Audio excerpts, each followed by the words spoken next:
প্রিয় মুসলমান ভাই ও বোনেরা, আসসালামু আলাইকুম। সবাই কেমন আছেন? আশা করি অনেক ভালো আছেন।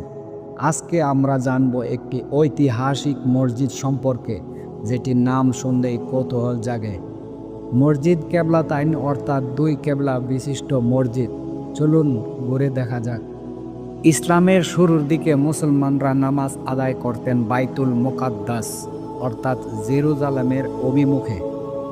হিজরতের প্রায় 17 মাস পর একদিন মহানবী হজরত মুহাম্মদ সাল্লাল্লাহু আলাইহি ওয়াসাল্লাম মদিনার এক মসজিদে নামাজ পড়ছিলেন।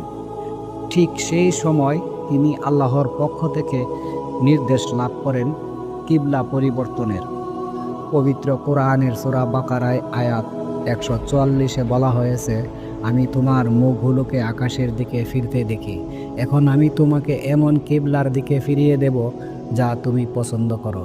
এই আয়াতের পর নবীজি সাল্লাল্লাহু আলাইহি ওয়াসাল্লাম নামাজরত অবস্থায় কিবলার দিক ঘুরিয়ে দেন। এভাবেই সেই মসজিদটি হয় ইসলামের ইতিহাসের একমাত্র মসজিদ যেখানে দুই কিবলা স্মৃতি বহন করে। মসজিদ কিবলাতাইন অবস্থিত মদিনা শহরের উত্তর পশ্চিম কোণে, মসজিদে নববী থেকে প্রায় 7 কিলোমিটার দূরে।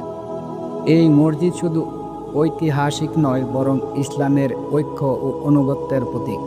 এখানে গিয়ে অনেকেই দুই কিবলা স্থান পরিদর্শন করেন এবং ঐতিহাসিক পরিবেশ অনুভব করেন এবং নামাজ আদায় করেন।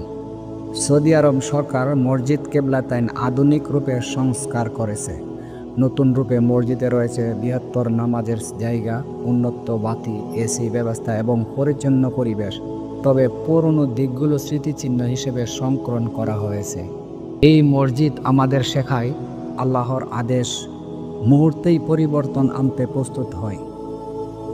এটি একটি অনন্য দৃষ্টান্ত যে কিভাবে মুসলমানরা নবীজির পেছনে অনুগত্য সহকারে কিবলা পরিবর্তন করেছিলেন। এ থেকে আমরা শিখি ইসলামের ঐক্য, অনুগত্য ও ঈমানের শক্তি।